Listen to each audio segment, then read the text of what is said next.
What's going on, Minecraft fans? My name's Luke TheNotable. Welcome to the 5,000 Days World Tour. This is not the actual 5,000 Days World. No, this is a compressed version, and I actually got the file size down to under 2 gigabytes this time. I did something specifically for the tour. If you go into my world, or my tower, I should say, which I believe is where you spawn in the tour world. I'm now playing on this, so it's different. Go into my basement, walk down this hallway, into the archive, you will find 3 new books. These were not there at the end of 5,000, but these are canon books. They're in the world now. They're in the actual world as well. You're going to want to take out the green one, the purple one, the blue one. This is that's the original wall survey that I did in the southeast corner. You can grab that too. But these are the wall log. Oh, I didn't call that one anything. The tower log, and then this one is miscellaneous. So what I've done, just off my own curiosity, is I basically went through every video and note that I had and tried to do my best to have a good list of all the things that I've built over these 5,000 days. So right here you'll see the tower logs. It has basically what the tower looked like at any iteration. On day 1 it was 1 floor made of oak wood. By day 24 it was 10 floors of oak wood. And this goes all the way into 5,000 days. It's 7 pages long, so it's going to give you a pretty good list of everything in the tower if you want to see what days those were built. Same thing for the wall. You're going to see the different timestamps essentially of when I built different elements of the wall. And this will just give you, I think it's very interesting, not only for history, but it also gives you a nice look into the kind of slow process of how everything was created. What my favorite one, which it's just called a book and quill. That's dumb of me to just call this a book and quill. But this is the miscellaneous book. It's 14 pages long, and this is everything alphabetical on the compound. There's a few things that aren't on the compound, but mostly just stuff on the compound that you can actually visit. So this isn't everything that I've ever built, but it is everything that you can visit today on the compound. Like the melon farm was built on day 1084. The melon farm is this tall oak structure. And I went back and I just wanted to have this for mostly myself, but also for anyone that goes on the tour. You kind of have this guide where you can go through and you can see all of the different things. This one's actually alphabetical. And I know the format's weird because it's a Minecraft book. I did my best. But it's going to give you everything that you can visit in my compound, like the mushrooms. If you didn't know, the mushrooms, which are over on this side, on the northern section, these mushrooms were built on day 904. And I think that's just a cool bit of information that is now in the compound. This is going to be stored in the archive. I will try to update it as we go along. Every 1,000, of course, I'll build new things, and I'll have to put that in this book. I have built more than that, so this isn't a complete, like I said, this is not a complete list of everything I've ever built, because there was a lot of things when I was doing when I was making this book. I found out there was a lot of things that I have built over the years that were destroyed. One thing, does anyone remember in this area there was a pufferfish farm? Not a pufferfish farm, just a pufferfish tank. But right here there was a pufferfish tank, and that's just one of the things. It's not listed in the book. I didn't want to list anything in here that you couldn't visit.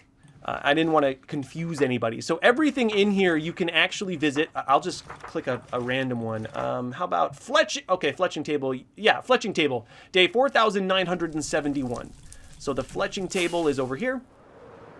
And now you know that it was built, at least finished, on day 4,971.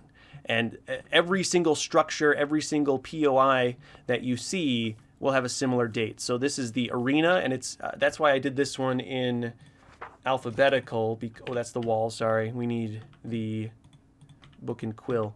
The arena was finished on day 3,247. And maybe you don't care. I care a lot. I think it's really cool. And it gives you sort of a tour guide book as you're going through here, so you can look and see when all of these things were built, and it gives you a better picture, I think, of the whole compound. It is already nighttime. I did a little bit of screenshotting before I started this video, And I think this one I'm going to try my best to make it a bit more laid back, a little more chill. And I want to go through basically everything. And I'll tell you a little bit exactly why in a second. But I do want to go over basically everything. I have the paper version. Oops, sorry, I hit the mic there. I have the paper version. It's a little bit better. The only thing the paper version has is it has some double dates. So for instance, some double dates that didn't go in. For instance, the bamboo farm has a note that it was completed on day 698, but there is another date in there. I guess this one I could have put in for the formatting. On day 2024, the bamboo farm got a update to make it look like it was a big tree. And I wasn't able to put everything in there that was built at some point and then re-updated, because there were some buildings, like the iron farm was originally the iron farm. You won't find that in there. It might be still something that I can put in, just haven't done it yet. Okay, here's rain. Let's first, I think, go over what we built in 5,000 days. Now I had a lot of people, most people were very happy with 5,000 days. You guys really loved it. Thank you for watching. I very much appreciate all of you. Let me just say one thing real quick before we get too far. If you're watching on the TV, I guess a lot more of you are watching on the TV. Can you take a second to subscribe? I don't really like to plug that stuff all that often, but it would really help me out. And I know a lot of the TV guys are not subscribed because the TV is just so intuitive at giving you my content, right? It knows that you like me. It's going to recommend you to me, and you don't have to use those extra buttons to subscribe, but it would really help me out if you subscribe. I know some people say, well, I have to go on my phone to do that because it's so hard, but that would really help me out. So please, there's a lot of TV guys out there. I love you all. Please, if you could hit that subscribe button, I would really appreciate it. I know you're already finding my content. You're already watching me, but you hitting the subscribe button really helps. So I almost never plugged that, but I decided to. This right here, this is not the actual first thing we did in 4,000 days, but it's the first thing I want to talk about. I'm sorry, 5,000 days. Is the feast day table, crafted on day 4040, and I don't know how things in the days and the time just always ends up working out for me, but it didn't just feel correct that the first feast day on the main compound proper, didn't it just feel correct that it happened on day 4040, you know, feast day being day 40? I wanted to give a little bit closer look at this thing because, like everything I build in every 1,000 days video, I only have a few seconds per day generally. It's hard to give a really in-depth look, and this was one thing that I thought maybe if I could go back, maybe I'd give a better look at it. I tried to have different sections, different sections of the table dedicated to different things, and my favorite is this mushroom section. You can see I got every mushroom there and kind of put them all together like they're some sort of mushroom gang or something. I don't know. And then I just have every other piece of food. I got sea cucumbers in there, and every food that I kind of figured was edible. I don't think there's suspicious stew. And I don't believe there's like spider. Yeah, there's no spider eyes. But I found every edible kind of tasty food. That was sort of my idea with the feast day table. And it ended up also really being a nice spot for all these villagers. Some people didn't understand why I even did this to begin with. And one thing is, it's a big part of New Melontown, the Twin Melons, New Melontown, whatever you want to call it. I didn't have a spot anywhere on my main compound for 4,000 days where I had like a proper town that most Minecrafters build. So, and what I mean by that is I didn't have a space where I had a butcher, where I had a weaponsmith, where I had a cartographer. Nowhere on the compound did I have anything like that. Now, there's maybe some spots I could have built it, like the Swamp Town or the Grotto, but I figured this would be a really good spot. It's not necessarily like the oldest spot where villagers have lived here, but it is a very special spot, and I thought it was kind of funny putting them right by the TNT block.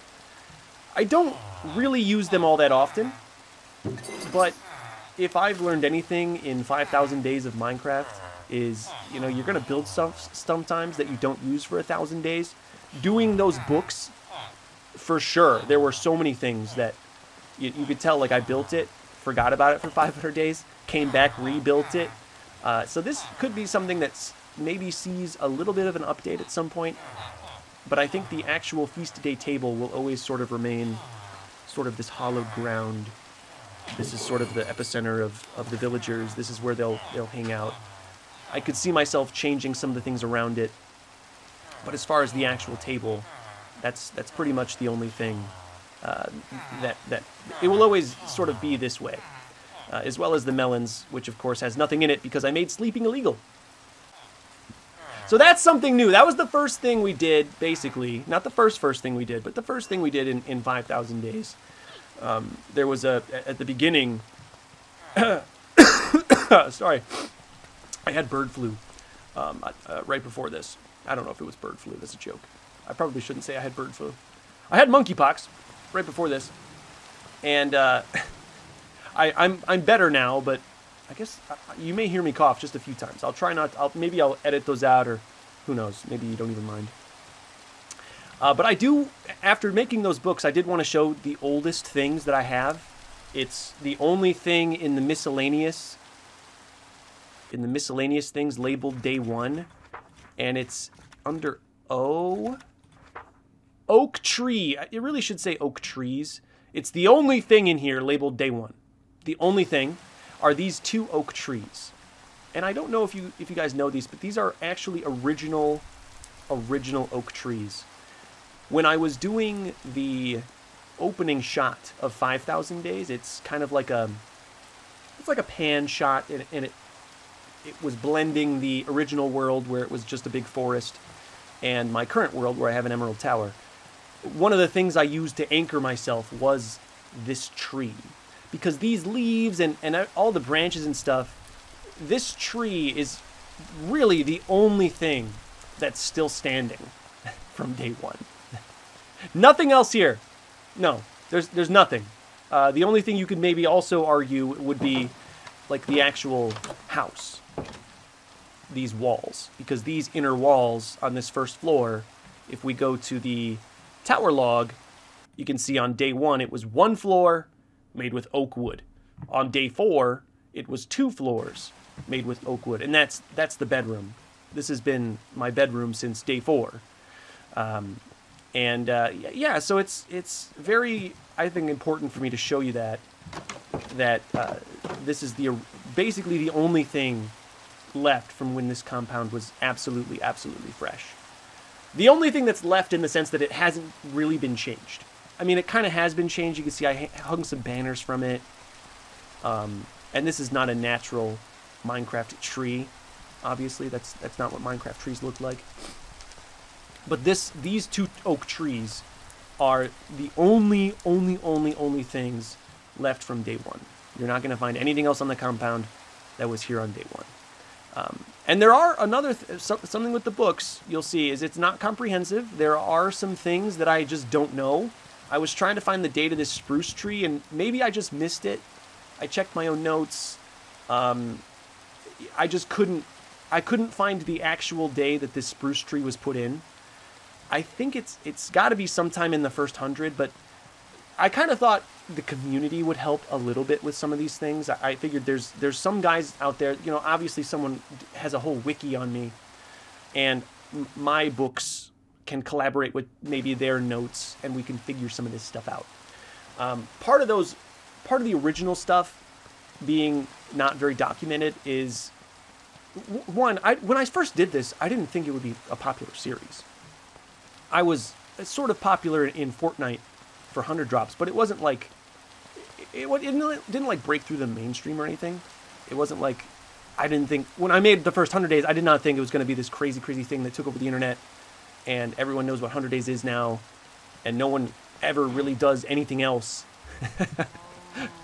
So I didn't know any of that, and so I didn't take the best of notes. I actually don't even have any of the first, like the raw files for the first 1,000. I don't have them anymore. So there's some things that are just forever lost to time. There's in the east. There's like this is just an example.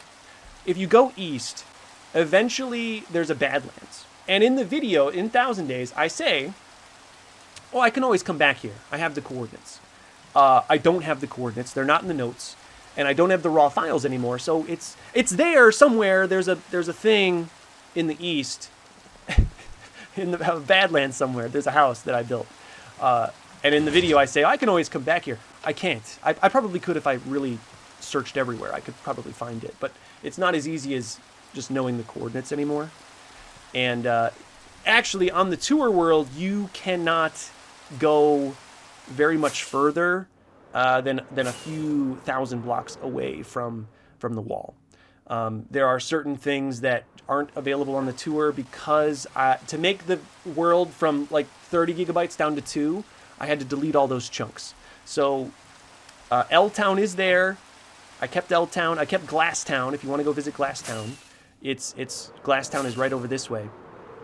But a lot of the like the mansion, I didn't build a mansion, but there was a woodland mansion that I renovated in 2,000 Days. And if you look at the thing, it's not the most beautiful. Like, I think today I would have done such a better job. But there's a mansion out there, and it's just gone. It's not there, and I'm a little sad about that. But I'm telling you, there were so many people on the end of 4,000 Days that were like, man, I just want to see your wall. Why are you making me download 25 gigabytes worth of Minecraft? So here's Glasstown. It is here. Glasstown and L-Town are here. The Pit of Profits. You can come visit all this stuff. Now that I'm at Glasstown, let me just give you a little snippet of fun fact. Do you guys, and I found this while making the books, do you guys know the emerald record? Meaning the most amount of emeralds I ever made in a single day, in a single Minecraft day. We're talking individual emeralds, not like emerald blocks, like individual emeralds in a single day. Do you know the record? I don't think you do, because it wasn't said in the video. It was in some notes that I had. And it was on day, you'll be surprised. You think maybe it was like in the 3,000s, 4,000s, 5,000s? No! It was on day 1,170. 3,000 something days ago, I hit the record of 2,951 emeralds. That is the absolute record of emeralds that I have made in a single Minecraft day. Oh, I love the profits. And that was from Glasstown.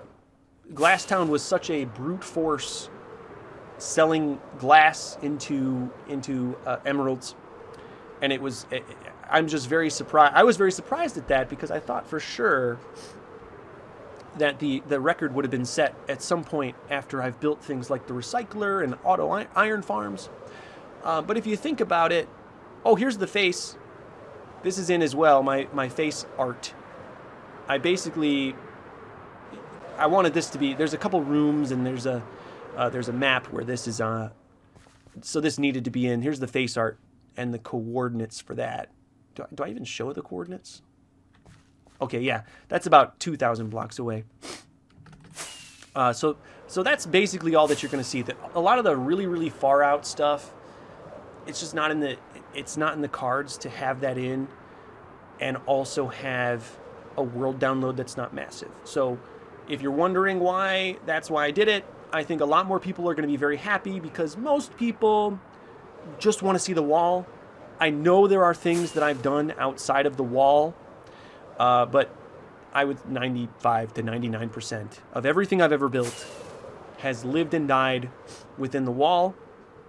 It's something that I think I found. I should say it's something that I think I sort of stumbled upon, a style. I don't know if I necessarily started the video, the series, with the idea that I was going to live in one place forever, but I live in one place forever. Again, it goes back to that me doing this and not necessarily knowing that it was going to be super, super popular. So, love the nighttime on the compound, by the way. I really got to build some sort of rail. That's something that's on the agendas. Some sort of rail around the tower, around the compound. Okay, so let's do some more of this. Let's do some more of the chronological order. I know I'm already totally out of whack with showing you different things, but I thought that fact about the emeralds was cool, wasn't it? That I actually got my emerald record 3,000 days ago, and it hasn't been touched. I think 6,000 days is going to be emerald themed, and you can bet what I think I'm going to do, because this section of emeralds, which I really love in the inner wall, it took me less than 100 days to set that up. Kind of. It was less than 100 days of actually, putting it all together. There was some emerald savings that I used, so I'm not exactly sure. But I think in 6,000 days, we're going to make this a bit emerald themed, and maybe increase the amount of emeralds that I walk on, because that truly is kind of awesome. So let's go. Let me grab Warthog. If you're wondering where Warthog is, I guess you can use commands. I don't really like using commands and stuff, but Warthog's in his hay throne. This was made for the 1,000 Days fireworks show, which of course is also still there. All you have to do to watch the historic fireworks show is hit that button, and please tell me this works. It does! Oh, it doesn't work. It only went once. Oh no. Okay, the fireworks show definitely doesn't work. You can see I was developing redstone code. Now, I would never use blue for redstone. I kind of try to keep blue exclusively for water lines, but yeah, this was around the beginning of the redstone code. Okay, now that works. Beautiful timing. Fireworks show is still there. If I sound weird, it's because I'm sitting in a lazy boy right now. I'm in watch mode, and I decided to fix this. I forgot about it. I'm watching the full tour back. We're going to be surgical about this. This is real. I'm not trying to waste a single firework. All right, straight off the edge. You're just going to dig down. We'll find it. There it is. All right, simple fix. Get all this garbage out. Put back in red. That's the proper code. Okay, all the redstone's in. I'm going to actually wire this in. Totally airtight. Okay, like nothing ever happened. Near the end, I did not camp, and I know some of you were a little upset about that. I don't know if upset's the right word, but I kind of saw my camping trip as the 100 days near the end where I did not fly. Sort of an artificial challenge that I had for myself. And so I saw that those 100 days where I couldn't fly sort of as my camping trip, in that the emerald paths came to be. You can see they're really beautiful, but they're almost perfect for a horse. And I like Warthog because he's not the fastest horse. He's about 80% as fast as Blue. I was walking around in these paths with Blue, and he's almost too fast, right? Warthog is faster than me, but Blue is too fast for getting around. It's almost like you don't want to drive the Ferrari, around the neighborhood. Warthog's more like I don't know. Let's be nice to him. Call him like a G-Wagon or a Denali. He's nice. He's a very fine horse. He's not super fast, and he's perfect for that. I'm getting distracted talking about my land. Let's go chronological on what we built. And the first thing we built, chronological, in 5,000 days. And then after that, I think I'll show you some more things that I thought were cool that I found. Is the sheep and iron farm duplex. Now this was shown, because there was so much emerald trading, this was shown a lot during the video. This was something so the sheep and the iron, the guys were already in here, and they were trapped. Essentially there was like a villager here, and then it was a villager trap. They lived in like these tiny little holes. And in my 100 days, I've been trying to treat the villagers nicer. I've kind of come a long way with that. I think it's a better build. It's like a difficulty setting on a build when you treat the villagers nice. It's like a hard mode. So not only do you have an emerald farm, but the villagers are treated nice. It's like it's like a chef's kiss. And that's something just personal that I've been trying to do with some of the villagers that have been really, really special and important. And one thing that I did not, I kind of mentioned it in the video, but one thing that I didn't explicitly mention that I found out in the course of making 5,000 days is these villagers are like actually super rare, especially the shepherds. So these shepherds buy white and black wool for 1 emerald each. It's like a super, super good trade. And it's actually, you can't get that anymore.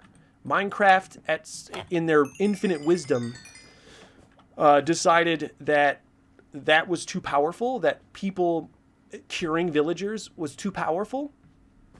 And they've nerfed us so that we can't really do that anymore. So getting these iron men, I don't know if iron can go down to 1. I don't think it can, because I had some cured ones. I believe in the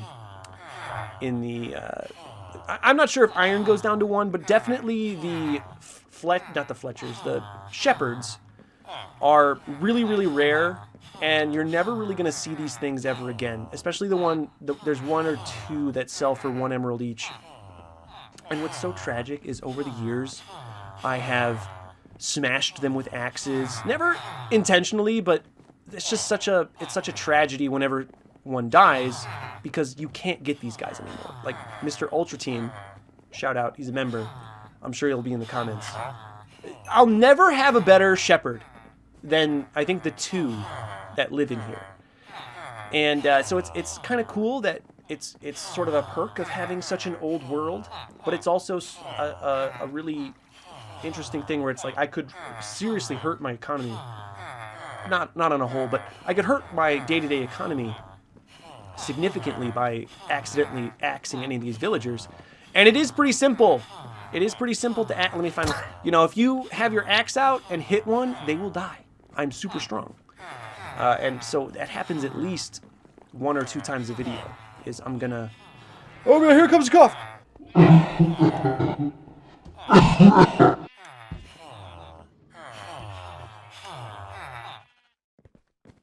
So I thought that was very interesting. And I don't know if you remember this. You might have to go back and watch. And he's still up in here. In these spots, before there was ever shepherds or iron men there was, I don't know if you remember this, there were Fletchers. This is actually a zombie villager Fletcher. He was installed, and I have the note exactly what day. It was on day... Oh, the note's in here. Don't tell me. It's the tower. Where is he? I had the note. 1955 is when this Fletcher was installed. I think it was 5 fully cured and ready Fletchers that would buy sticks for 1 emerald each, which today you can't get anywhere near that good of trades. And the tragic thing about that is and I really kind of just found out that this was a thing, but the tragic thing about that is they were all infected by a zombie that spawned in there for some reason in their little hut. And instead of, I didn't know how good we had it. Instead of just re-curing them, I burned the whole thing down and just killed them all. Unknowingly, basically destroying probably one of the most OP villager money-making methods of all time. Had I just kept those guys, and even as zombies, the value of something like that today would be astronomical. So, very interesting to see that's still in there. There's a OG Fletcher. Now I knew that guy was in there, but even I forgot that he was one of those OG Fletchers. So that's kind of funny.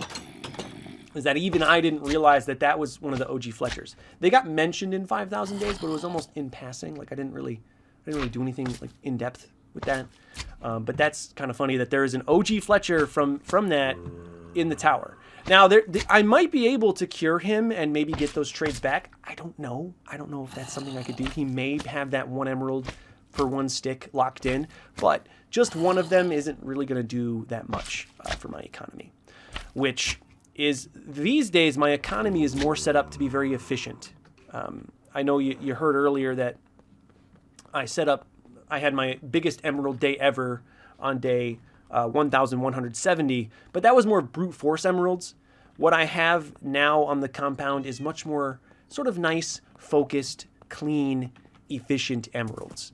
And so that's why the numbers aren't as high, but I can kind of, easily get 1,000 or 2,000 emeralds on any given day with no manual labor. I think that's the big difference between the ancient economy that I had and my current economy. I can basically go to any of my little villager huts and get I would say it's probably pretty safe. I could get 1,000 emeralds on any given day, just automatic, not automatically, but like from automatic methods. You know what I mean?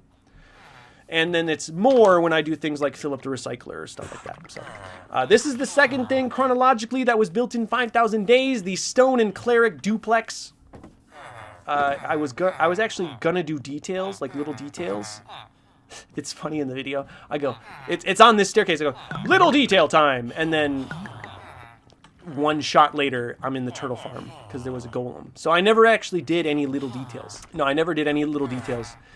So I just kind of have the duplex, and then later on, sleeping became illegal.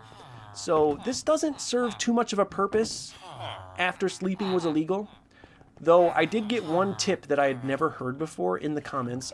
I'm sorry, I don't know who wrote this comment. I should have wrote that down.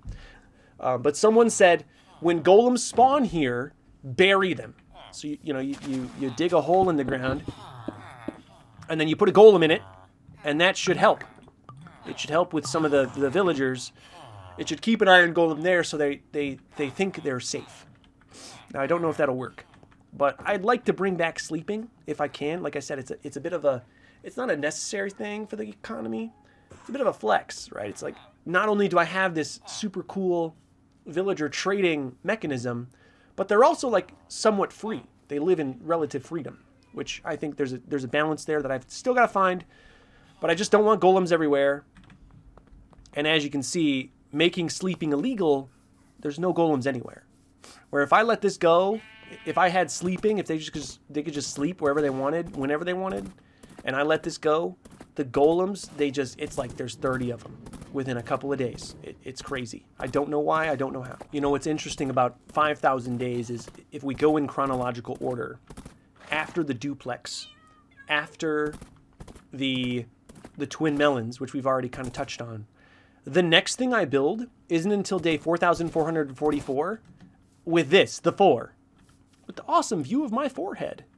What a great pun, by the way. Yeah, so there's and I wanted to get to this. Almost not an apology, but I spent a long time on basically two things in 5,000 days, and I wanted to address that. I think it is the nature of a Minecraft world that gets older and older. As the world gets older, as your world gets bigger, the builds get bigger. But I didn't expect, let me just say this, I did not expect the wall lights and the Notable Canyon to take as long as they did. So I do want to apologize to anyone who felt like they kind of got, that they missed out on more little things. But if you remember at the end of 4,000 days, if you watched the tour, I was very upset because some of the glowstone lights that were in my floor were off. They were slightly misaligned.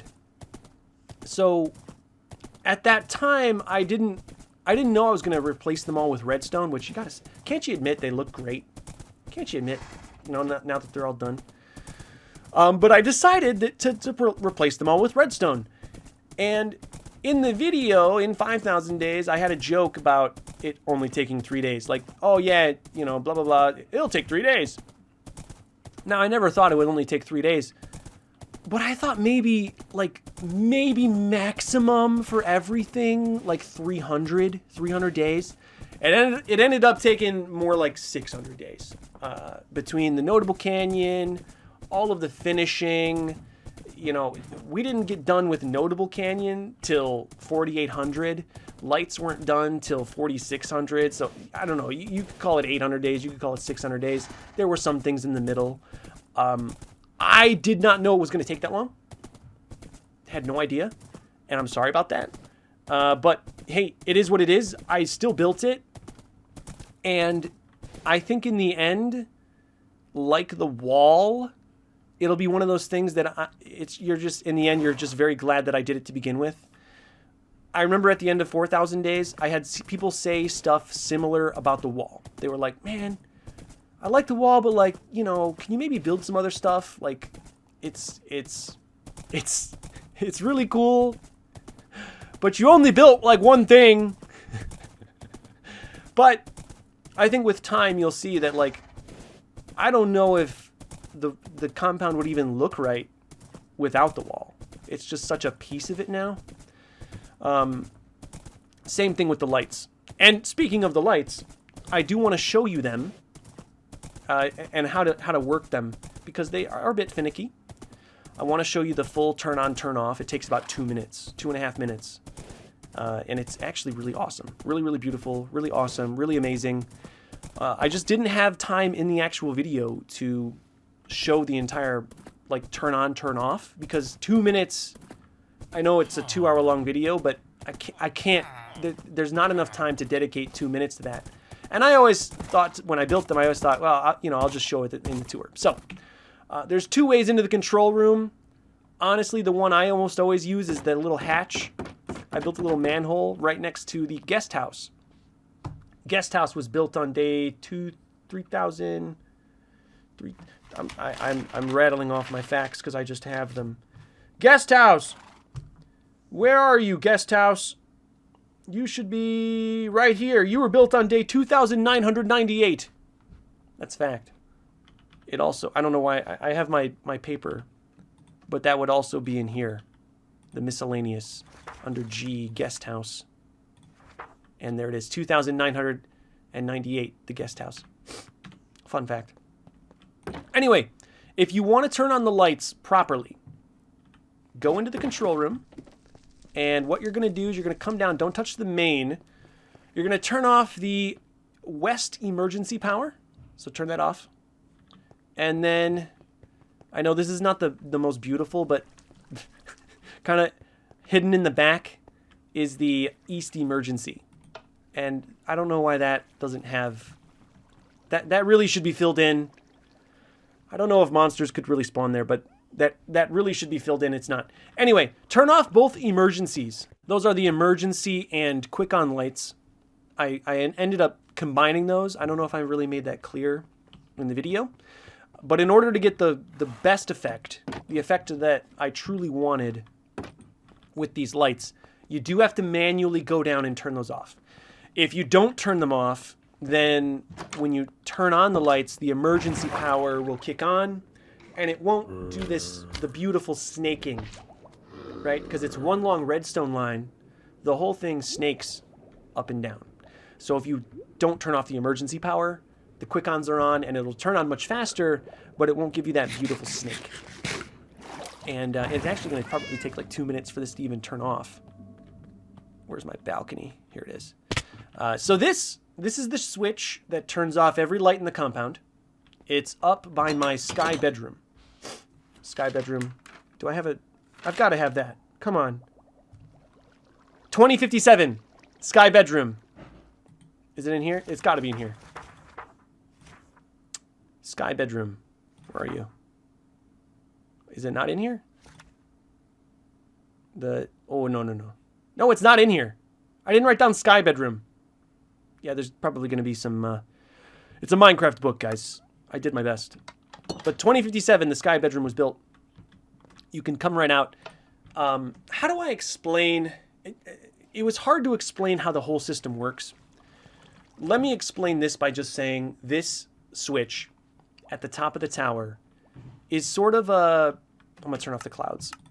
It's sort of a manual override. Does that make sense? It's sort of a master switch. So when you turn this on and off, it not only turns off, its main function is to turn off the main line, but it also turns off the emergencies, because if you didn't turn off the emergencies, I wanted you to be able to turn off the emergencies from up here too. You still have to, if you want it to light the slow way, you still have to go down and manually turn off the emergencies. But this will, even if you don't manually turn off the emergencies and you want every light on the compound to turn off, you can still come up here and hit the master override, and that'll turn them all off. You should start to see it in the southwest corner. That's where the main line first connects, and that's where the first light will turn off. It takes, I don't know, 30 seconds to a minute for these to actually start to come off, because it's such a long redstone signal. It's got to go all the way down. It's got to click off the main, and then it's, and you know, sometimes it's like you're waiting. I think you also need 32 sim distance, now that I think about it. Yes. Make sure you turn it on 32 sim. Yep, see, there it goes. There it goes. And so this is the snake that I really never got to show. I showed one shot like this, but it was sped up, because I really just didn't have the time to like sit there and show you the full shot. And I figured, yeah, that's what the tour world's for this more in-depth look. And you can just see how long that redstone is. What I love is, because this is real time, you're watching it as fast as I'm seeing it. What I love is you see the speed of redstone, kind of like the speed of light, but you see the speed of redstone. If you go down there, and maybe it doesn't look that fast, but if you go down there and try to fly at that speed, like with an elytra, it's so much faster than your flight. And the point I'm trying to make here is the speed of redstone shows you just how long that redstone line is, because it's literally takes minutes for this whole thing to turn on and off. Like, I've been sitting here kind of rambling, and it's just the whole time it's just been going. So that's what I love about it, is you really get to see this sort of long line of redstone turning everything in the compound, touching every little piece, kind of slowly moving through. That's what I love about it. Some people have said, why do you even want to do this? Why do you want the lights to turn on and off? You know, it wouldn't have taken 600 days if you just put redstone lamps in the ground with like a redstone torch or a redstone block underneath. And I don't think they see the vision. I don't think they see the vision of the coolness of having every single light in the compound turn on and off. It's something that I've always been kind of, I don't want to say obsessed, but sort of obsessed with. If you remember my first ever creative video, basically the whole shtick of that creative house was I wanted, from the ground up, every light to be kind of like turned on and off.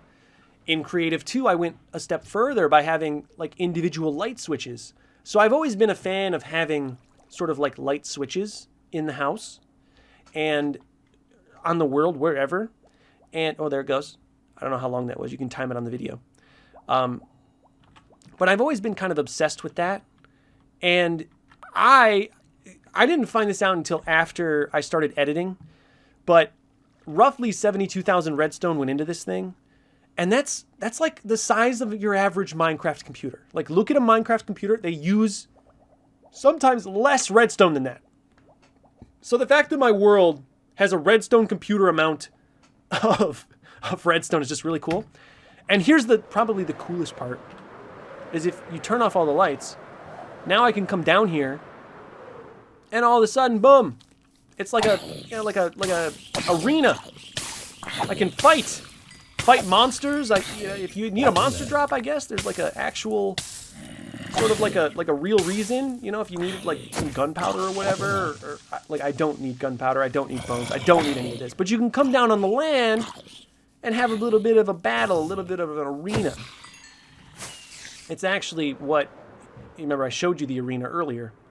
It's this little piece over here that never had emeralds on it. No, I did not scrap the emeralds for parts. But the original idea behind the arena was to have a space where I could like turn off the light and have it be dark at night. and fight monsters, stuff like this. But now the whole land is an arena. And that's why I wanted them to turn on and off. So if you didn't get that, I hope maybe you understand a little bit more why I took the probably 500 days of extra time to make sure the lights turn on and off. Oh man, I know it's silly. I know it's silly, but it's also really awesome. And a computer at its very... Oh, is that a piece of roof missing? That has Enderman written all over it. But it's also, you know, in its very simplest form, a computer is ones and zeros, on and off. My land is a redstone computer. I never said that in the video because I thought it might, like, make people mad. And maybe... But my land is a redstone computer. And it's awesome! So anyone who says, well, you should have done this, you should have done that... No! Because now, not only do I have a beautiful wall, but the feed underneath me is a redstone computer in hardcore Minecraft. So I'm very proud of the lights. Let me go up there, figure out how to make it night, and then I'll turn them on so you can see that, which is another really cool process. You do need the 32 simulation distance. Unfortunately, you do need that.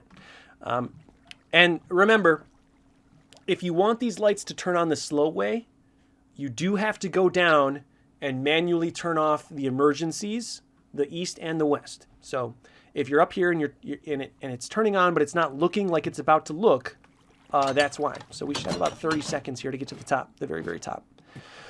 If you want this effect and that's not happening, just remember to turn off the emergency power. You have to turn off both of them. Otherwise, when you turn these lights on, the emergency power will kick on and it won't give you this really cool snake effect that you're about to see. This is the reason that I even built this in one long stretch of redstone is that, see, there it goes. That was much faster. Oh no, the emergency power, what happened? It should be off. Oh, what? No, I must have done it wrong. Or maybe I'll have to fix that.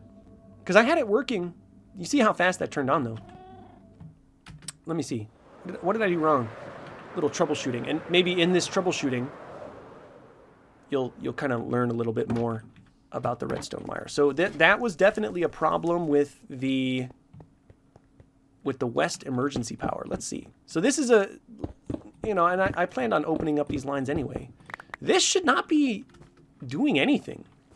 Yeah, this should be off. What? Okay. Okay, so this is the emergency power. This is the first one that I built. This one goes into the corner of my main compound.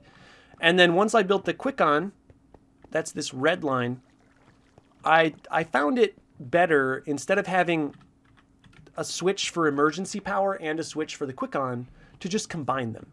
And so this is the quick on. And yes, so this should have turned off. I don't know why it's still on. Maybe it has something to do... Let me see, because this comes around. Yeah, so let's turn... Hold on. See, it's very complicated, and this is why in the video there's not a whole lot of explanation. This is the green, I'll say, comes from the tower. So this is the observer caterpillar. You can see it's kind of nestled in there pretty tight underneath the tower. There's not a whole lot of room down here.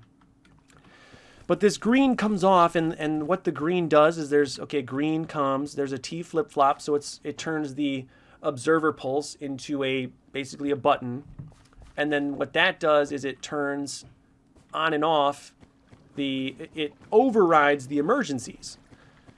It's what I'm wondering is why is this quick on not... Yeah, this quick on should not be on. I don't know why it was doing that. The quick on should not be working. So I'm going to go to the edge. Maybe it's just a simulation distance thing. We're working with such long distances. Sometimes the simulation distance gets you. But let me go check. If you ever want to find the innards to the quick on, it's pretty simple. All you got to do is come to there's an east and a west. On the west side, you're going to look for these two red pipes in the ground. Those are the quick-on pipes.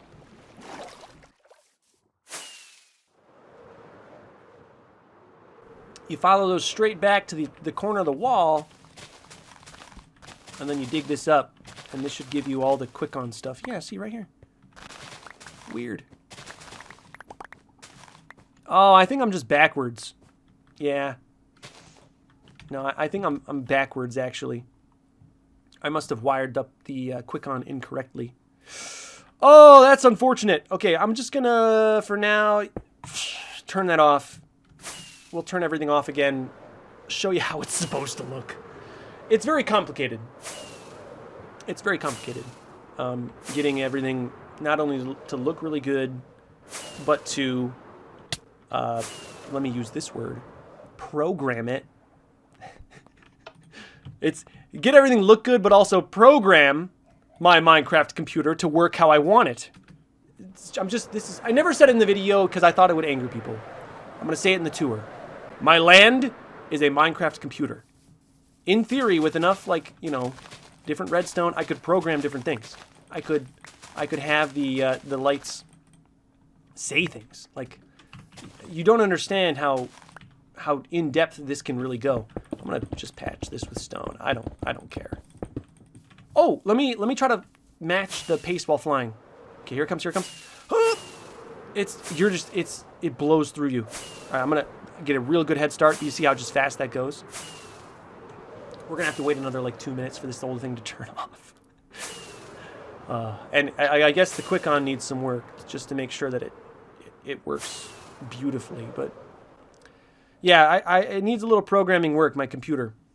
My Minecraft computer that I live in. I live in a Minecraft computer! In hardcore Minecraft. I'm like the spider in your computer. Whenever you turn on, it gets a little warm, you know. Oh, man. But yeah, I'm very happy with the lights. I think they're very, very awesome. I understand some of you want more in the videos. I get that. I get that, dude. I get it. You want to see a lot of things. You know, you don't necessarily want to see 1,000 days of a bunch of little stuff all the time. You know, you want to see big stuff too. You want balance. I get that. 5,000 days was maybe a little off balance with just how long the lighting project took, but it's a Minecraft computer, bro. I didn't know.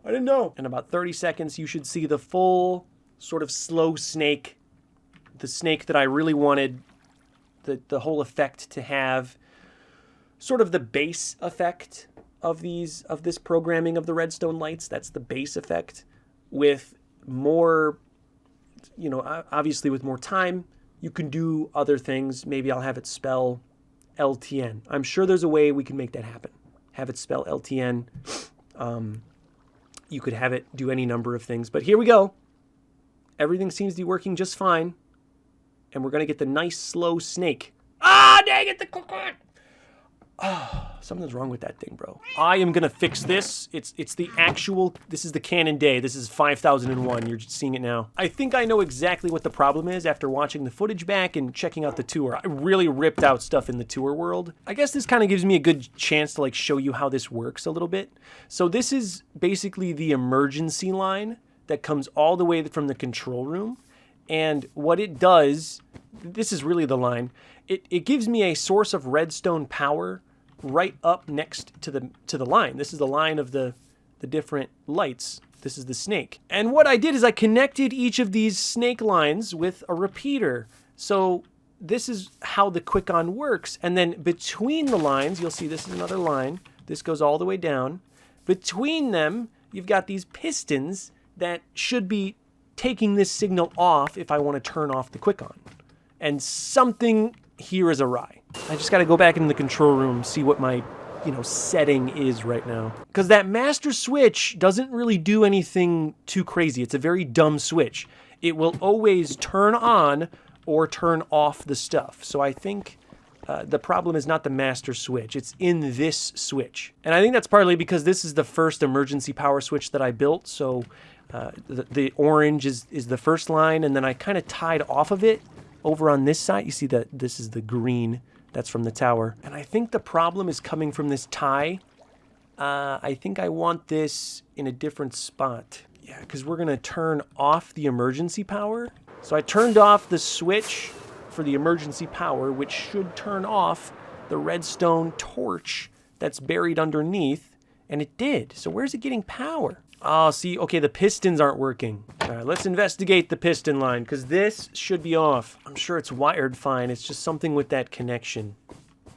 Because this redstone line should be totally powered. Ah, yeah, I see what I did. You see what I did? I see what I did. Yeah, so this should be one higher. Oh, man. Yeah, that's a mistake. Okay, the east worked fine. It did. Also, yeah, I should probably fill that in. Give me a chance there. Unfortunately, this is the real 5,000 days, so like, you know, I can't make it rain. I can't make it stop raining. I wish I could. I also only have so much night available. Yeah, sorry for the rain, but I do want to show these lights and that they do work. And I guess I sort of shipped them to you working. Anyway, I'll redo the little world. This is the raw. I'll redo it. The process of getting rid of those chunks is not that hard. But I do want to ship it with working lights. And I want to show you the whole reason that I built this was to have the snaking. It was sort of the initial inspiration for everything was this snaking redstone lamp that goes up and down. And see, please work. Please. There we go. Beautiful. Quick on, not engaged. And we have the beautiful snaking of the redstone lamps that you never got to see at any point in 5,000 days, not because I don't like you, just because it took so long. Yeah, it's about 2.5 minutes of redstone lamp snake. And everything I've said so far about how to make him work is perfectly correct. Just turn off the 2 emergencies in the control room and then turn off the lights from the top of the tower. You should see the redstone line snake just like this. Just like it was intended. And you can just see how fast it goes. If you're down there with an elytra, it almost like looks like you could keep up with that, but you cannot. The speed of redstone is so quick. And I love that because it shows not only how big the world is, but how long this line of redstone is and how much work went into it. I live in a redstone computer. I'm incredibly happy and proud. And it was definitely working correctly the whole time. There were no issues. One last thing, I'm sorry about this. I didn't want to do too much of this going back and forth, but I've already got a haircut, so I look different, and I don't want to use the green screen. I have the seed, the base seed for the world in the video description as well. Can I put it on screen? I think I have the editing skill to put it on screen. But one caveat about the seed is you have to be in Minecraft 1.14.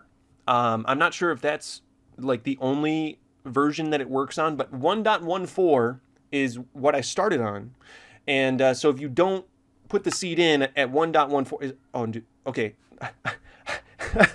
I just thought, oh, maybe there's going to be spoilers. I can't scroll down. You'll see spoilers for the next videos.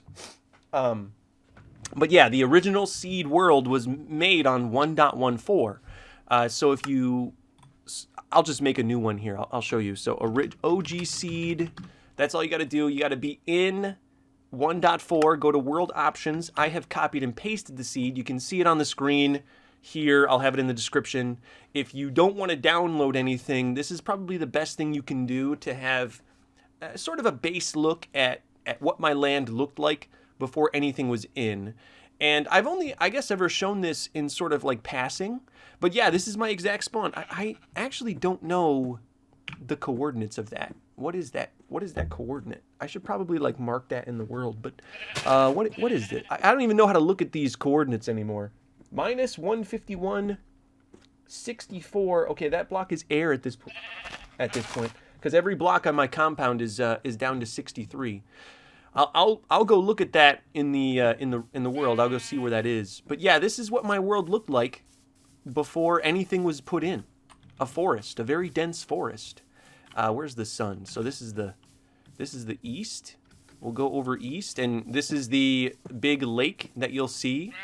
A lot of this area got a bunch of dirt put over it. See, there's Panda Mountain. It just came into frame, Panda Mountain. Most of that, a little got shaved off the top. If you see this big kind of chunky bit, you know, that's still there. Where's that original tree I was talking about? I bet you I could find it if I just lined up Panda Mountain. It's a little tough with all the forest, but let me see. If Panda Mountain's like right here, yeah, so this big tree, it's a giant tree, a big one. I don't know what you would call it, because like there's little oak trees and then there's big ones. I want to say it's this one right here. I want to say it's this one, but I'm not. It might not be that one either. Oh, it could be this one too, because it had some trees next to it. No, I'm actually certain it's this tree. This is the original tree.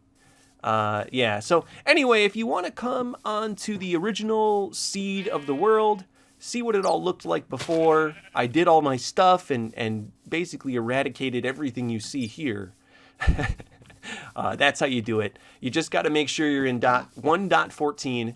If you're not in 1.14, it'll kind of look the same, but last time I checked, like a lot of times, like this area will look the same, but then like sometimes Panda Mountain won't be there. There'll be a jungle. This is the mountain that my monument to myself is standing. And this is the mountain that actually you'll see the country wall is on this side, and the history mural was put onto here after I kind of carved it down a bit. There's the old volcano. That thing's not standing at all.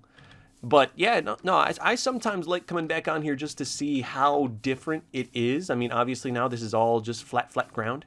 Let me go onto the world and just see those original coordinates. I'm just doing this for myself at this point, and you can come along. Though actually we can't do it in 1.14. I have to load up regular Minecraft. Give me a second. You know what? This is actually canon. I feel like, yeah, I've done a couple things now. This is canon. I'm gonna figure out where that is, where that spot is. That minus 151, minus 80. So this is it right here. Right here. That's the actual spot where I spawned. Should I put like a diamond block there? I feel like diamond is almost. I feel like diamond is not even like more important enough. I don't really want to go mining for netherite. But let me just put a little diamond block there, just so I can mark that. I've never really thought about that. That, you know, that's where I spawned. But I'm going to do that real quick. This is canon. You'll see this on 6,000 days, I think. I'm actually recording this for something else, but... Okay, minus 151, 63, minus 83. Yeah, right there. Boom. That's the spawn. That's where I spawned all that time ago. And you know, that kind of makes sense because that's like when shulkers would spawn. They would always spawn in the front yard. And they spawn off your OG spawn. So, yeah. There's my original spawn. Everything around it. Absolutely everything around it. Completely gone. Except for this tree. Which I think I picked that one out right. But anyway, that's why the original seed is kind of fun if you want to go back on there too. And what's nice is it does not require a download at all. Though you should download the world. It's only 2 gigabytes. Shouldn't take you too long. Go steal McDonald's Wi-Fi. Obvious upgrades for this. One thing, like I said, we could do the programs. Another thing I want to do is there was a point in the video where I had a sort of a pulse that was going through. It looked like a little bug. And I always thought that would be kind of cool to sort of have a button for the pulse.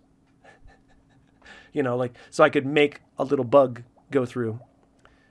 I didn't have time, or I should say I didn't want to, like, actually do that, you know, but that's an idea. That's an idea. And you know what that brings us to? It brings us to the Notable Canyon. Yeah, we're going to talk about this. Sort of chronologically, it was one of the first things I started building, but it was also one of the last things I finished. Official date of finish, I believe, is 4,802. There was some lighting after that, but that's where in the video I said, the Notable Canyon is now complete. Really, really awesome. Some people were upset, it's kind of about the lights too, that I spent so much time digging this thing. And I ended up, you know, because it was originally for a witch farm. I spent so much time digging this thing. And then what happened was in the end, I didn't end up using it as a witch farm. And some people were a little bit confused or upset. And I think some of the confusion comes from the fact that I really can't talk too much about my feelings in the video. There just isn't time.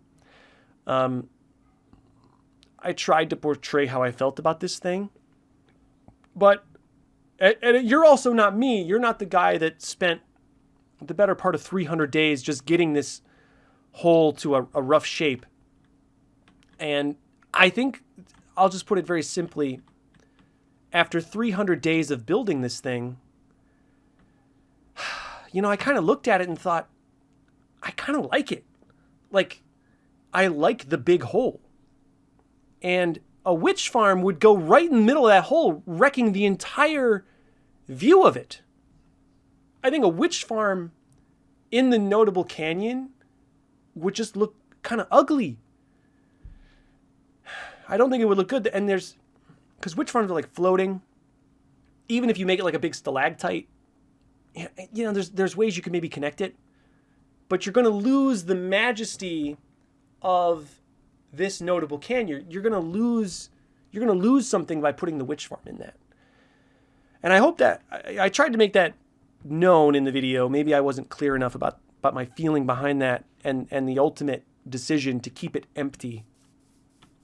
But it really is something kind of magnificent to look at. It messes with the mind. It really does, because it doesn't, I think, like the wall on a computer screen or on your phone, on your TV, when you're watching, it like doesn't look that big. Let me go to daytime.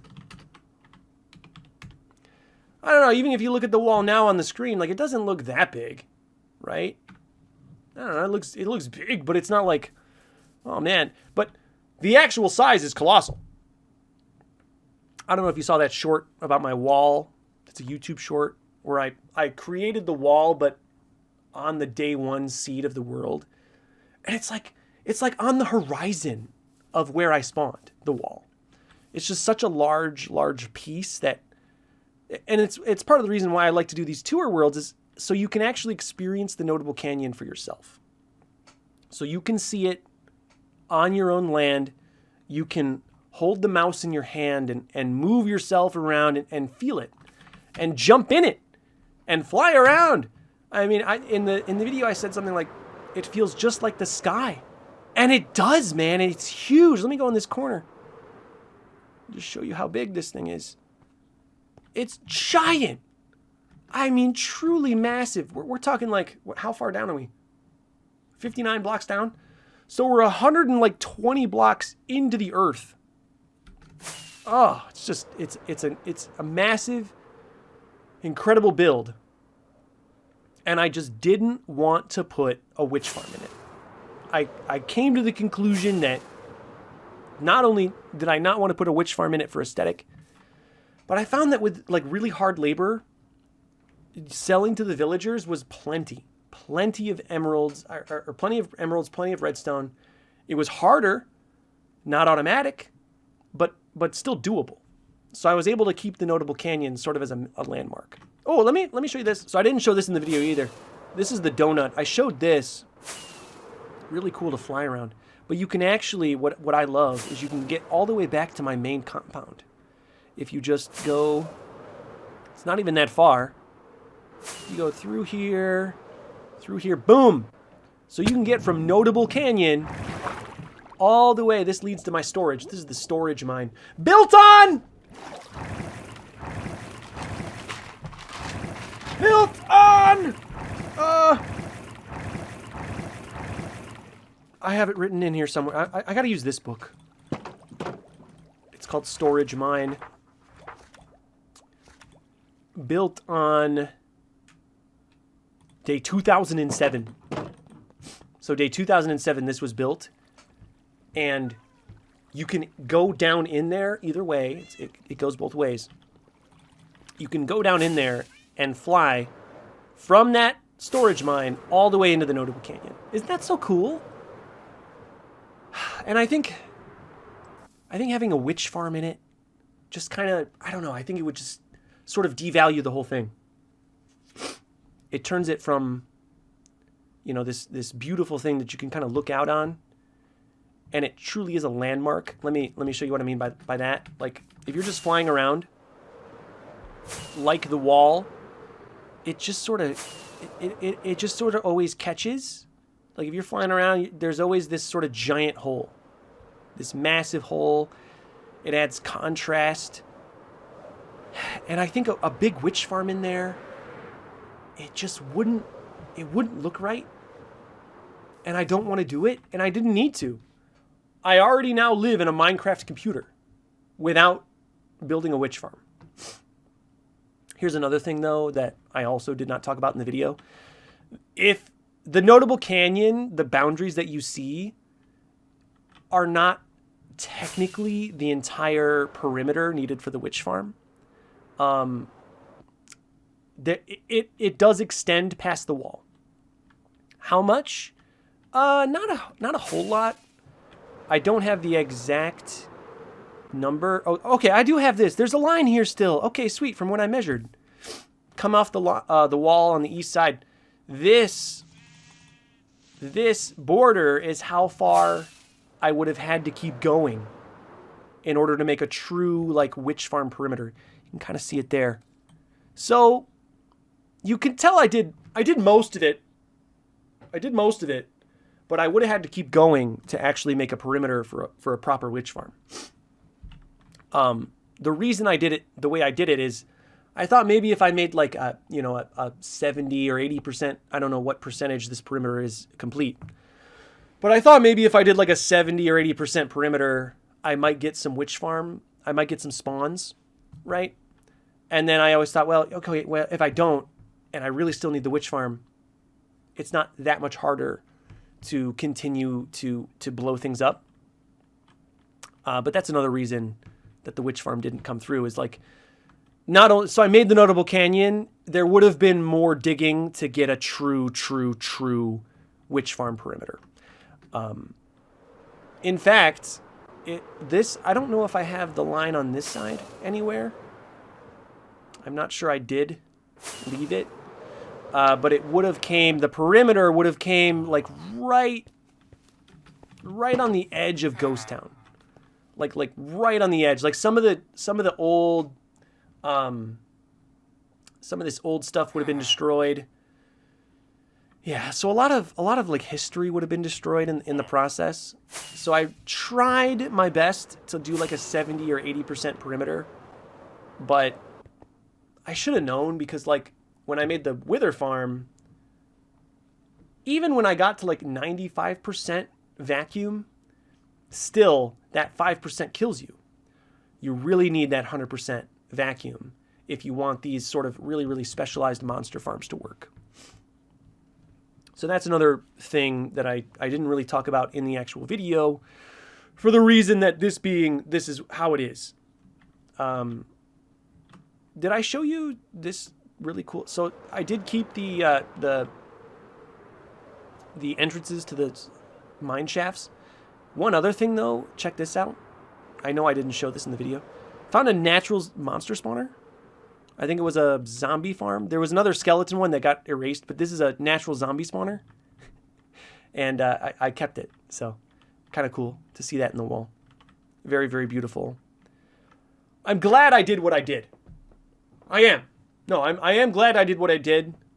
I'm glad that I have the Notable Canyon. It's a landmark. It's a wonder. I could always put a witch farm in it, I guess. You know, like it's not like it's illegal to build a witch farm. I could always do it, but I love it so much. I very much love the Notable Canyon. It gives, like, the wall is beautiful, and then you see that. It's like, it's just an extra thing. It's like this wonder that you just can't help but look away from. And I think you really got to witness it with your own eyes. You really do. The only other regret I have is not doing this is 696969 669. I should have done a 667. I think that would have been back here. Yeah, is this 667? They're obviously right next to each other. I should have done an emerald block on 667. I did not. That's my only other regret with the Notable Canyon. Oh, one more regret.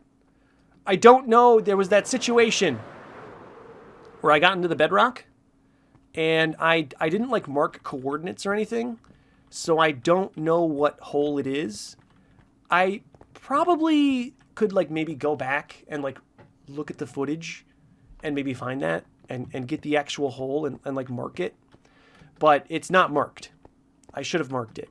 I was, when it happened, like I didn't, obviously I didn't like, you know, stage that or anything. It just happened. So I was so surprised that happened to me. What I did before I did anything was I went in the scene after and I opened up my ender chest and thought, the first thing I did was how many, you know, obviously I used a bucket of water. I wanted to see how many other ways I could have got out. And I didn't really talk about all the different ways. One other way is I had this blue shulker box with another 2 buckets of water or something like that. And it had a bed in it. So I could have put the bed outside of the little hole. If we just pretend I'm in the hole here, I could have put the bed outside the hole and then slept in it. I also had wood in that chest, so I could have also made a quick crafting table. Put that, you know, if you're in the hole, you can still put the crafting table down and then make a boat. And then you can, then you can put the boat down and get out with the boat or something like that. So there were multiple ways I could have got out. I don't know all of the different ways, but I had wood, I had water, I had a bed, I had all that stuff. That does kill people, and I love that one of the things people were saying when that happened was, wow, it actually happened to him. Like, people fake that all the time. And it actually happened. So I thought that was cool. That you were like, well, it actually is like a thing that happens to people. And it does. But that's why we're prepared, right? That's why we always stay prepared. You got to never forget it's hardcore Minecraft. No. Never, never. I need some more rockets before we keep going on this tour. I would like to give a little bit better look at the control room. Specifically, I want to enter through my house, kind of show you that. In editing, it was kind of hard to show the finished product, but I don't know if you know what my house kind of looks like normally. Why is there no... There should be a door here. Why is there no door? This is an ancient storage... Not storage. This is an ancient... Oh, yeah, this is kind of busted up. This is an ancient disposal. And I used to throw stuff in here. It would float down to a bucket of lava. I don't know why I thought, you know, that was safer. But anyway. Down this way, you go down the hall. Past the archive where you found the books. You click this. You come on in. Very seamless entrance. I know I didn't really show that. But this hallway was so gross at first. And really turned into something that fits right in the Emerald Mansion. So you come down and then it sort of has a decreasing layer of luxury. So you'll see the first thing to go is the emeralds stay on the wall, but then the floor turns from quartz into stone. And then you go through another layer of luxury and boom, control room. At this point, yes, it's mostly just the main line, which you of course can use. If you want to turn off the lights, you can just hit main power. But it also has the east and west. Sorry, this is west. That's the east. Quick on / emergencies, which I should probably just turn on. I guess they need a little more work. I don't know. Maybe I clicked something wrong. I guess they need a little more work to be able to be shut off. They work maybe a little too well. Oh, I didn't show this. This is just sort of for me, really. This is the back of my nether portal. And I always end up finding myself here. Like, I don't know, I dig in the world and I make a build and I just find myself at the back of the nether portal. So I find, you know, I have a way out. Normally I just dig my way out and, you know, I emerge somewhere. So I finally have a proper way out of that.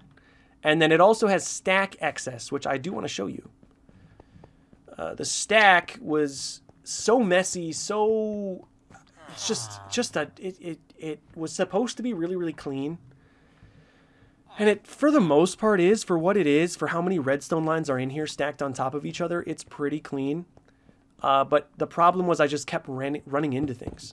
So the red you see that is sort of stacked, that is the stack. The problem on this end was the red on this corner has to deal with the orphanage and villager infector. So it kind of messed up the corner. This piece of the stack, this goes along the eastern inner wall, sort of right under the storage. And it is very, very clean. See, this is kind of what I wanted the whole thing to look like. Was a very nice stack of redstone lines.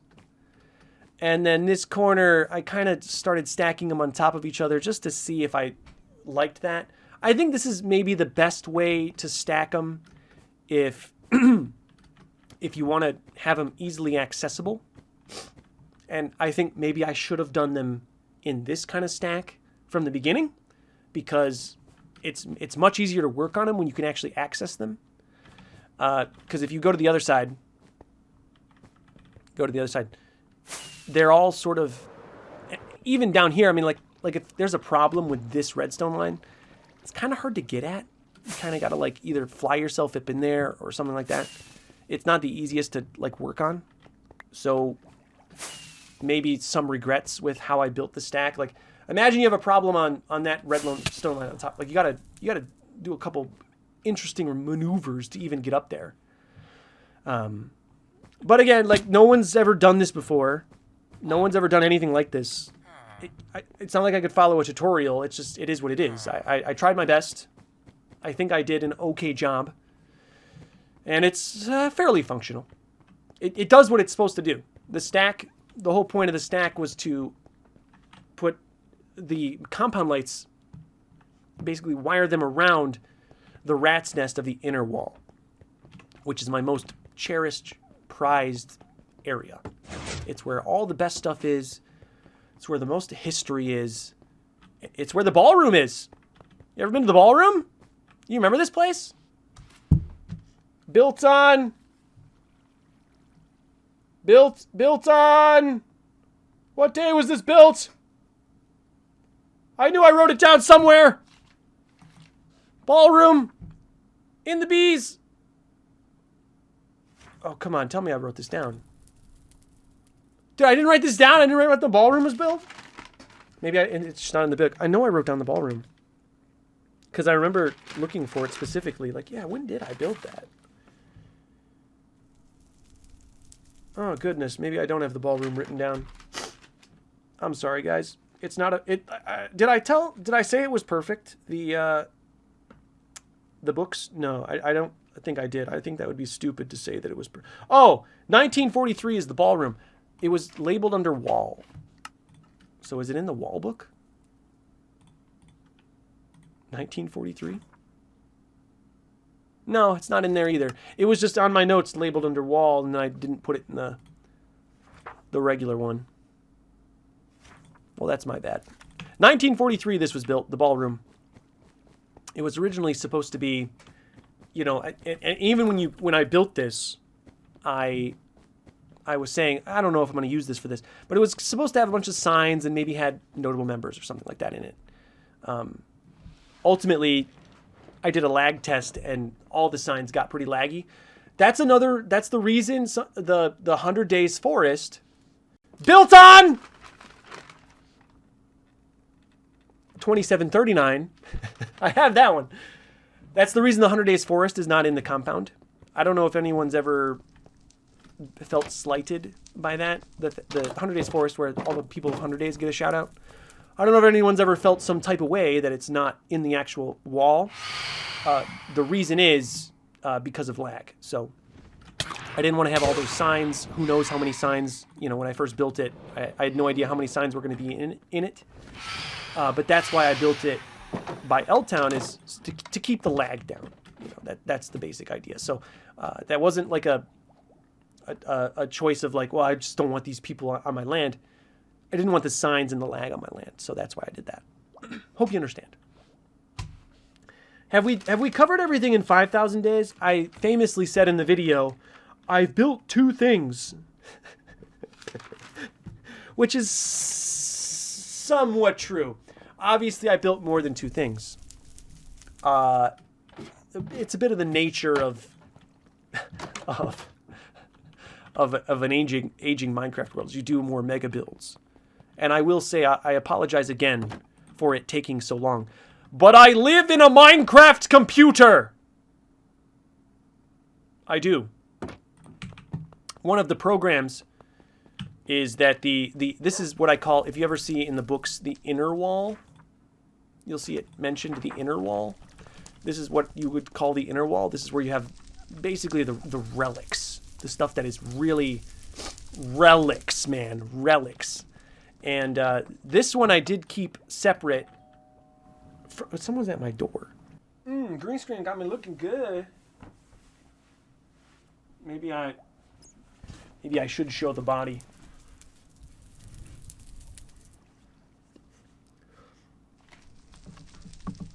I wanted to have my inner wall be safe, right? If I'm going to turn the entire thing into a monster spawner, I should have some spot where it's sort of not a monster spawner, and I thought my inner wall was just a smart thing to do.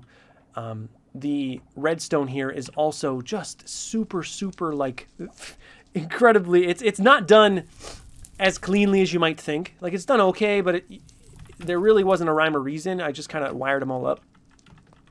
So getting those wired up retroactively was going to be pretty tough. Let's go to the final thing that I built, and it's right here on the front lawn, right where there used to be farms here and all kinds of stuff. My agriculture, I had animals, everything right here. And this is the fountain. I know it's maybe not the most beautiful. It's kind of sus, actually, if you look at it. I did that so the light would shine through. But I can't believe that I went nearly 5,000 days without having a way down the tower. Other than my ladder, but not like a quick way. The no flying. I know some people play no flying all the time. Some people play no totem. I'm not going to do that. I crash into the ground too many times to play no totem. I can't tell you how many totems I've popped just dive bombing into the ground too hard. So I will never go no totem. There's so many things that I do. I guess I don't know why I'm talking. There's the freaking obelisk. Did I not write that down? Is it in here? Obelisk. That'd be under O. Oh yeah, no, it's written down in here. I don't know why my notes are so terrible. But anyway, this fountain. It's actually a little easier than you think to hit that shot because it's so big, and it gives you a quick way down. I also did the paths in those 100 days. I know I've already mentioned that. The point I'm going to make here is, if you have a world that's aging, if you've got people call it their forever world or whatever, I think a lot of people, their worlds are hurt by them flying too much. I don't think my world ever got to that point where I built things, with the notion that they were always going to be flown to. But I definitely notice it in people's worlds that I see, that it looks like sometimes people build their worlds and it looks like everything's just like way too far apart. Everything's flown to. Some things have entrances you can't even get in. So if you have an old world, I'd recommend 100 or 2 days, of no flying. It'll show you where you need to put things like paths. It'll show you where you need to put things like better entrances. And I would say that 100 days near the end of 5,000 days, it was like my camping trip.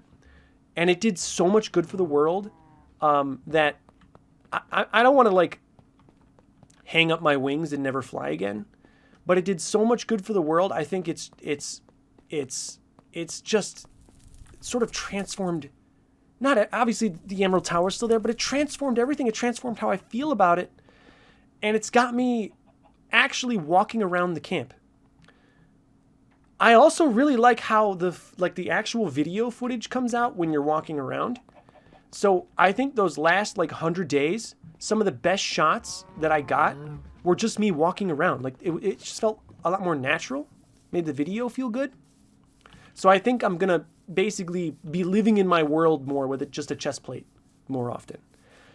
Not as a challenge, not as a thing, just because I think it is sort of better for the world in the long run, and even maybe better for the video. So let's talk about I didn't talk about Sheep Beach.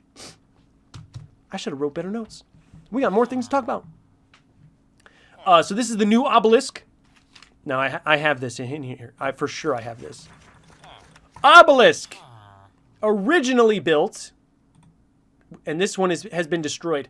Originally built 1387. I don't know if there's anything left of it. Let's see.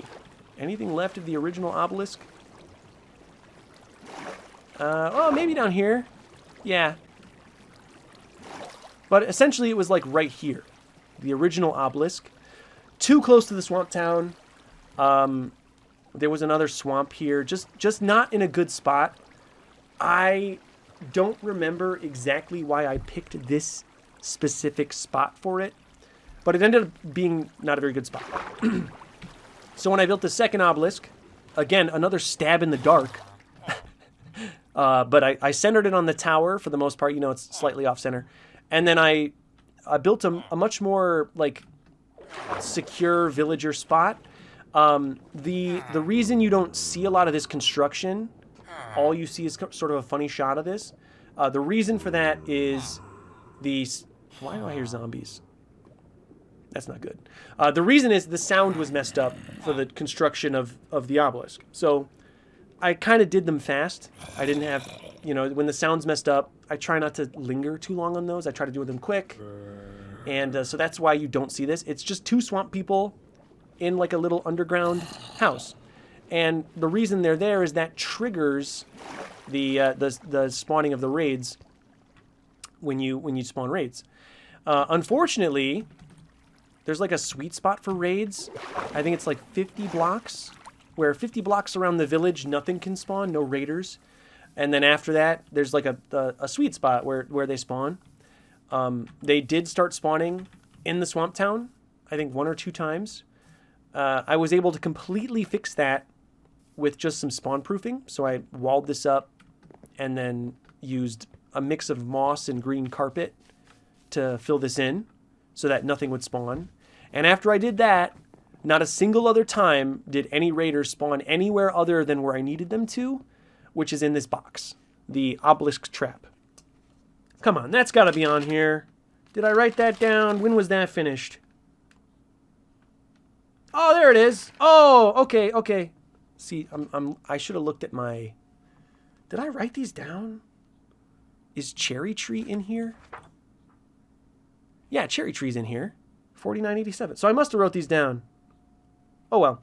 The obelisk trap, 4959. I considered it finished. I don't think it's finished. I think it needs some work in the beauty department. Thing is, like, I spent a lot of time getting it to functionally work. And whenever, you know, there's always a balance between form and function. So getting it to functionally work is one thing. The next step is to make it look a little prettier. I think emeralds will be a part of it. Maybe trying to find a way so that I don't have to put green carpet on the ground, because I don't love that either. The problem is, you know, there's obviously some very old buildings here. Striders! Striders were built on... I have that one for sure. I know I have the Striders. They're in here somewhere. Striders were built... Maybe that's a book and quill. Striders were built on day 1104. So that's nearly 4,000 days old. I'm not going to get rid of the Striders just to have better raids. Luckily, you know, raiders can't spawn in lava or on glass. So I think the Striders primarily are the reason that the end trap kind of looks how it does. The good news is everything works and everything is in harmony. Making it look really, really nice and function perfectly. That'll come later. Just right now brainstorming it while we're here. You know, I'll shoot around. I could maybe, like, make the Striders cage smaller. Who cares? It's just Striders. I could do that. I could move them, you know. I could relocate the Striders slightly. But I opened 5,000 Days by saying this world is incredibly special to me. You could never know the feeling. It's hard for me to move some of these really ancient things. In the first, I would say, 1,000 or 2,000 days, there were a lot of stuff that I built and destroyed completely that you will not find in this book because it doesn't exist anymore. Like that pufferfish tank. And I think going back, if I knew what I knew now and how popular the series would be and how many people really like it and how much I like it, I think I would go back and I would not delete those things. I would try to find a way to make them work. You know, like oh man, in the first 100, there's like an old birch bridge that I built. And it was in the main compound. It would have stood in the back of the tower around where the vault is now. Around this area, there was a small pond, and there was a little birch bridge that went just over the top of it. And you know, wouldn't it be kind of cute if that was still here today? Like, it's not, and there's nothing we can do. There's nothing we can do, it's not here. But wouldn't it be cool if it was? It's part of my, that's part of my reverence for the Notable Canal, which is over here. I know I said earlier that the oldest thing in this book was the oak tree, but if you go man-made structure, fun fact, Notable Canal, the oldest man-made structure on the compound. That still exists today, that's not the house. Right, because obviously the house was there on day one. The Notable Canal, oldest man-made structure. I believe it's 51. Notable Canal, day 51. And that's like completed day, right? So it would have been sort of created a little bit before that, but you know, then we're getting into all this other stuff. But this Notable Canal, it's the oldest thing that I have. And so I've always thought that I could bring it out to the ocean. I talked about that in 5,000 Days, but that's part of the reason is it's just so old. And having these old things, because I didn't know this was going to go till 5,000 Days, there's a lot of old things that were lost to time, unfortunately, that I'm the only one that ever destroyed anything here. I'm to blame. But there were a lot of old things that were lost to time. And I think where I can, I want to try to preserve as much as possible. So that's part of the reason I even made this book, to just kind of these books to kind of, you know, to put down in the book some history, show you what is history and what is important to me. And going forward, you know, you'll never see any of this stuff destroyed, only stuff added to it. And I do mourn some of the things. Like over here, there was old horse stables. I believe Raw Dolphin, Mongoose, they had horse stables. Their birthdays are in here, by the way. We have Warthog's birthday. I thought I put Warthog's birthday in here. No, that must be something separate. Oh, no, I did. Day 244, that was the day he was named Warthog. I think on day 6244, I think this is going to be a holiday for me. Every, 244 is going to be, we're going to celebrate Warthog's birthday. Just, you know, a little bit of a spoiler into the future, because that's his birthday, 244. I haven't celebrated his birthday yet, per se, but in the making of this, found out that it was 244, and I thought, I should celebrate his birthday. We have Mongoose in here too. What was his birthday? Raw Dolphin, rest in peace, but Raw Dolphin birthday, 472, and Mongoose is 432. Chief is in here too as well, another horse. Chief, 491. And I started on I have it somewhere. I started on a horse family tree as well. Chief was the son of Raw Dolphin and Mongoose, I believe. Yes, Chief was the son of Raw Dolphin and Mongoose. Warthog was a random horse as well as Mongoose. They were random horses that I just found. Anyway, I don't know. I don't have Blue's birthday in here. I should get that. It's not a comprehensive list. I imagine some of you will comment things and I can add that. I have a master like Word document because it's really hard to format a Minecraft book. I hope you understand. I have a master Word document that I can sort of update as we go along. So keep that in mind. If you want to help, if you are a super fan and you feel like I missed something and you want it in the book, just comment. That's all you got to do. And I should see that. I read all my comments. You know, of course, there's lots of them, so sometimes they fall through. But if you want something in the book, you feel like there's something there, and you find out through watching the videos the day it was created, or even if it's you don't know what day it was created, definitely let me know. One thing, one thing's in here we don't know the exact day is Megabed. That's actually a tower thing. Sorry. Megabed is credited as around day 300. I looked through all of my notes. I don't have the original files of day, like the first 1,000, like I said. I looked through all of my notes. I looked through everything. I watched the tour. I could not find out the day when Megabed was built. But it was built around day 300. I'm like probably sounding like a crazy man talking about Megabed. I want to say it's the 7th floor of the tower. The 7th? So we'll go see Megabed. All of these are in there. The cow room. That's very well documented.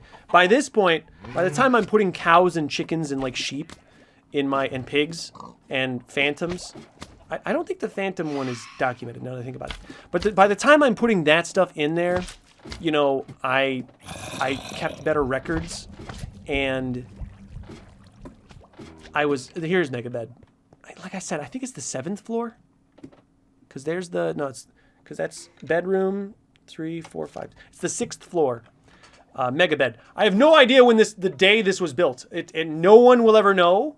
We can only guess when Megabed was built. At some point between 200 and 300 days, Megabed was constructed out of some either villager beds, something. I don't know.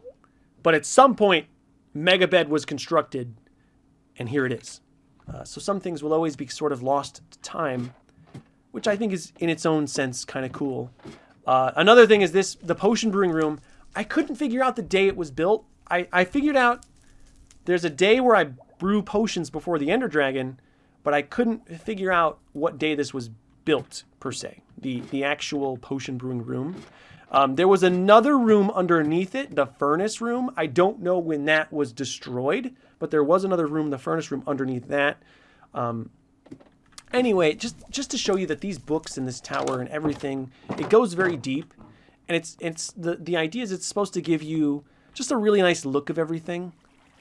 Sort of a guidebook, show you where to look, show you some of my favorite things. Maybe I should have done a favorite things book now that I think about it. Or a top 10. Something like that. Some of my top 10 builds. The mural would be on there, for sure. Yeah, it would. And that was built... I called it the History Mural 2144. So this thing is nearly 3,000 days old. It might be nice to extend that, but there just isn't enough room. There used to be a mountain there. Yeah. You know, one thing I wanted to show you guys before we end this video, because I've kind of gone over everything that I built in 5,000 days, you know, the 2 things that I built.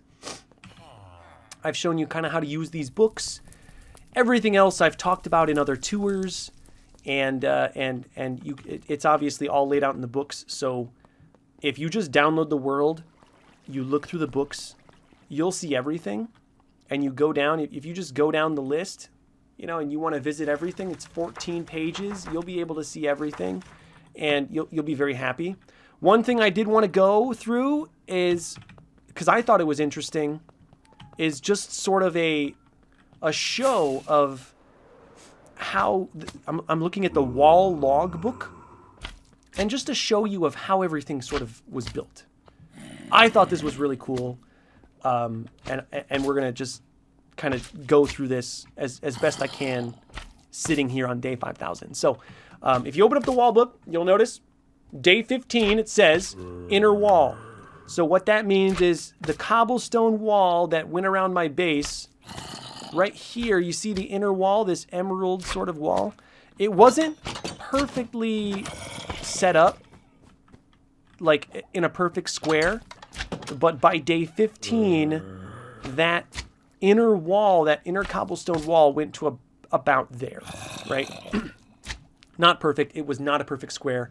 It was all wiggly and wonky, but it was there. That has been there. There's been a wall standing in this kind of relative area since day 15. Day 35, East Gate. I thought this was cool. This gate, this went to the Birch Road. This gate has been here since day 35. There's always been a gate here. This is where the Birch Road went. There was at once a Blackstone Road. I think it was cobblestone first, then it was Blackstone. Anyway, very, very ancient East Gate. If you've ever walked by this gate and thought, why does he have that thing there? It's because it's historical. There was always a gate there. Since day 35, there was a gate there.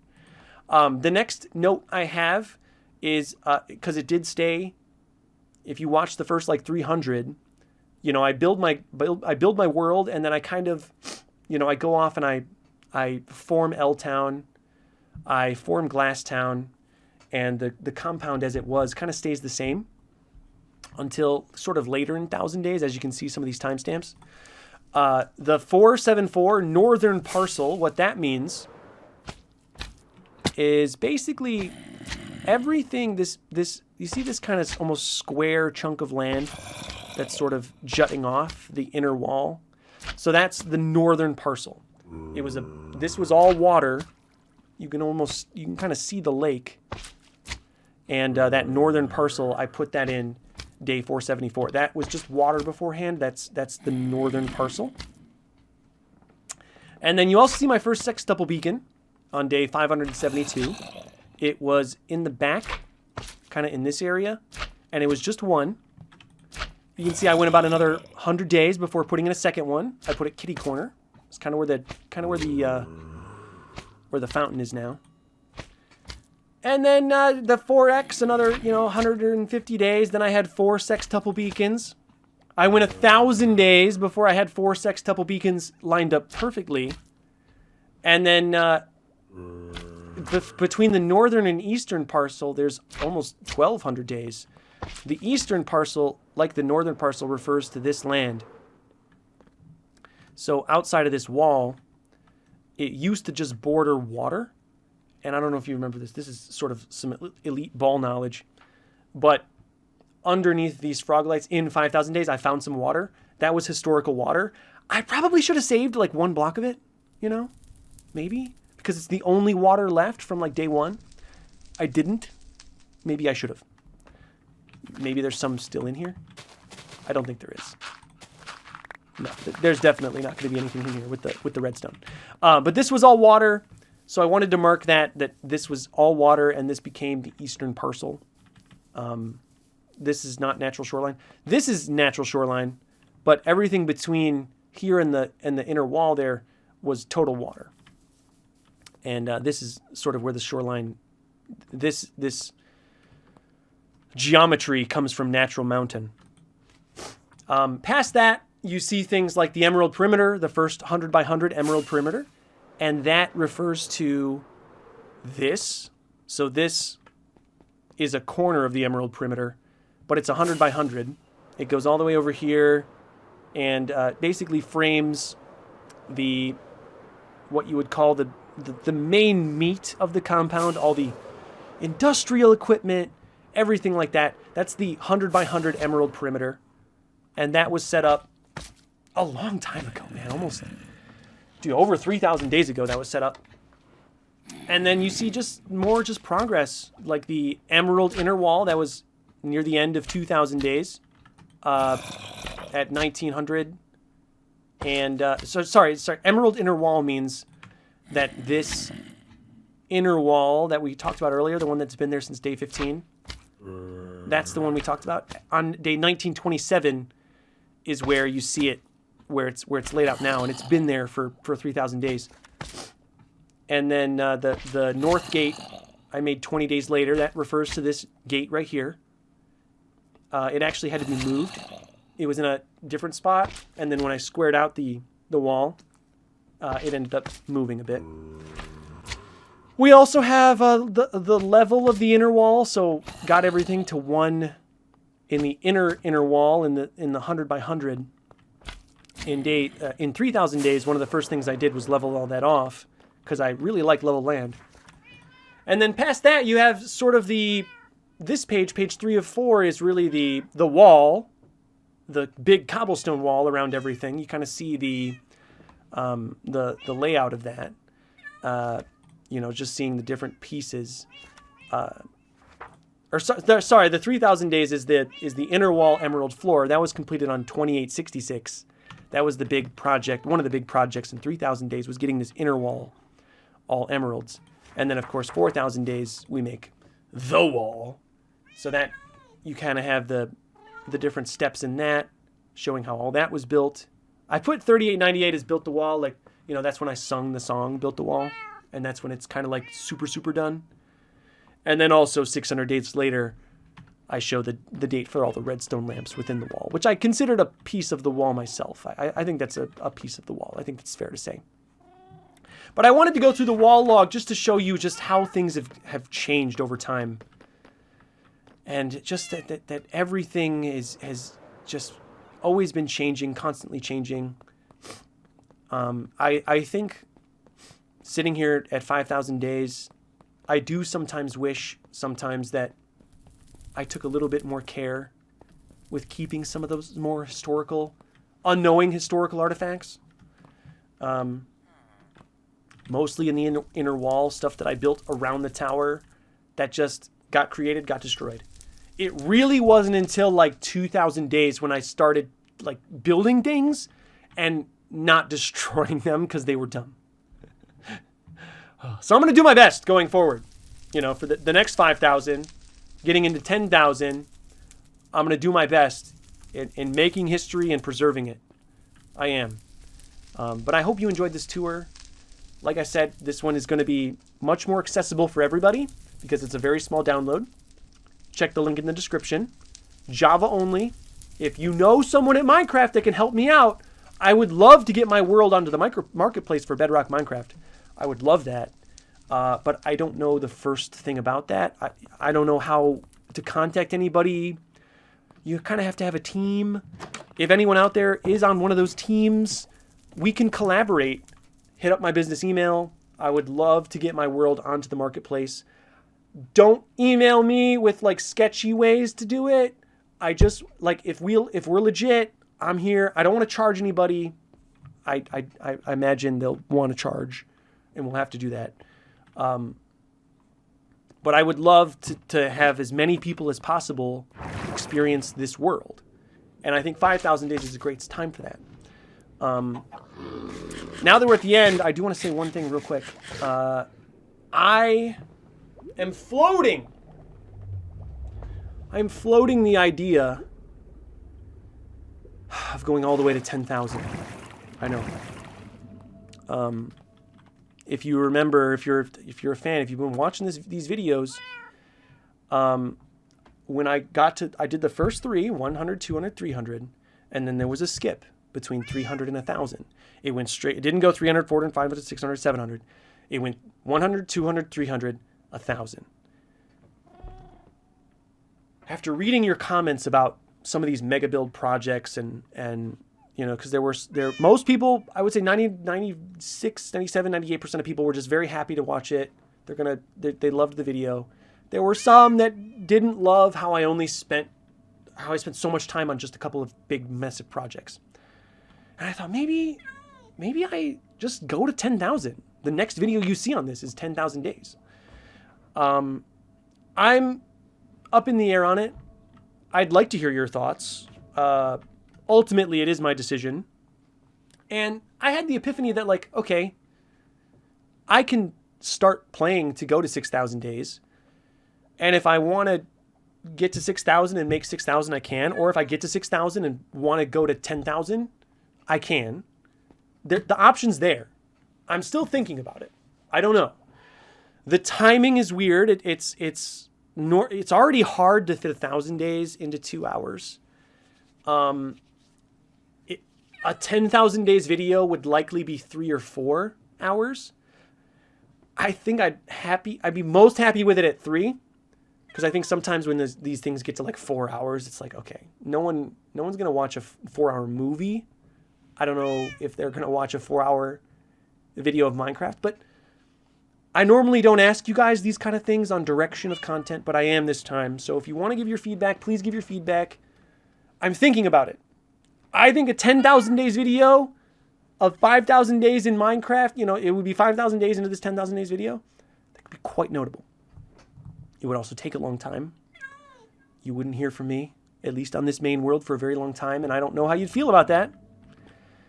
And who knows, maybe 6,000 days on its own is really, really good. I won't really know until I start, playing and get a better feel for it and think about it more. But that's something I'm floating around, so keep that in mind.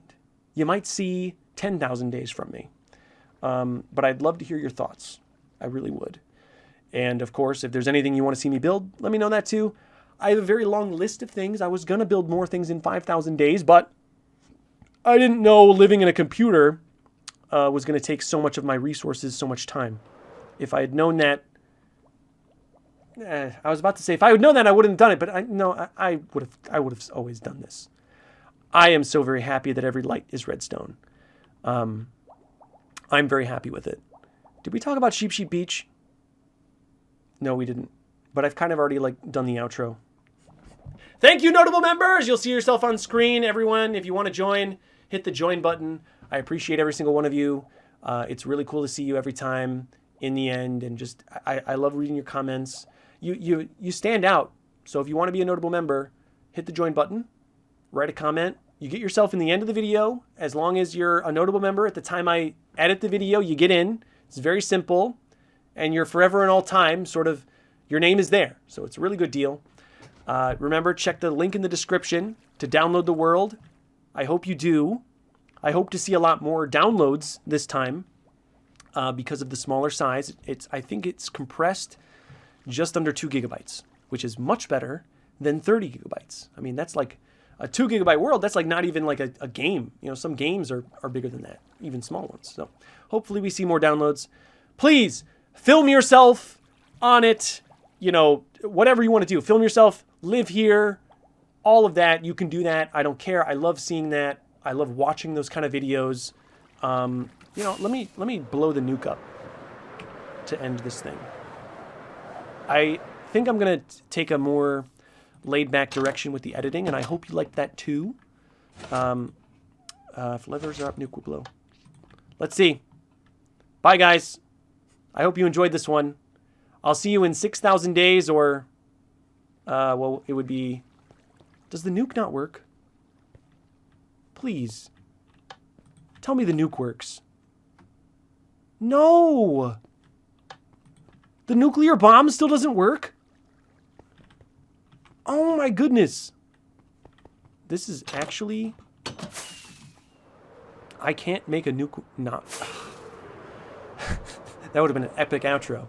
But now I have to grab a flint and steel. More cannon. I guess we'll just call this 5002. This was off, because I'm super smart. Put that in the wrong spot. It kind of looked weird on the... I don't know. I felt weird when I put it down. And then I looked at the footage. I was like, no, that's not right. That's not right. So this is the actual spot where I spawned. And I think I know what's wrong with the nuke. I'm almost certain I can fix it in like 1 minute. Okay, and I'm pretty sure what happened is when I was working on this, I took out the wires. Yeah, so see how one wire's missing? Oh, I think that fixed it. Yep, see how the wires are gone? And then there should be a whole extra TNT right here. Took out the wires when I was fixing it because I thought I don't want this to go off when I'm fixing it, and then forgot to put the wires back. I am not going to go 2,000 days with a busted nuke on my land. Okay, that should work. And I'll update the world downloads so that the actual nuke works for you. One extra thing. I think I'm done fixing stuff. Yeah, villagers? That would have been an epic outro. But now I have to grab a flint and steel out of here. Do I have I have a flint and steel somewhere. I definitely do. Come on. Fire charge. Fire charge will work. Oh, man. Can I make a nuke? work for once. It was broken at the start of 4,000. I fixed it. And now apparently at the end of 5, it's broken too. Run! Can I live up here? All right, thanks for watching, guys. Appreciate it. See you at the end of 6,000 or 10,000. I'm not sure which yet. I don't know. We'll see. There's a lot of time for all of that. I love you all. Stay notable. Bye-bye.